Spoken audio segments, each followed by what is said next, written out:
এই প্রশ্ন তো বেশিরভাগ যুবকদের মনে হয়, কারণ ঘুষ দেওয়া ছাড়া তো এখন চাকরি সোনার হরিণ হয়ে গেছে।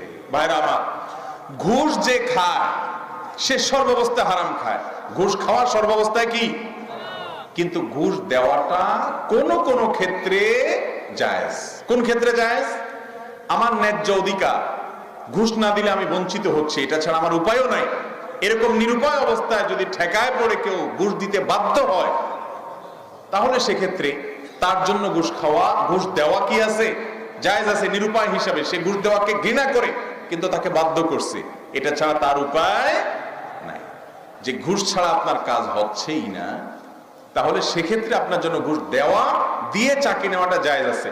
তবে যদি আপনি ঘুষ দিয়ে 2 নম্বর সুবিধা আদায় করেন, আজকাল যারা ঘুষ খায় এদের চাইতে ঘুষ দেওয়ার দোষ কম নাই, কোন কোন ক্ষেত্রে বেশি।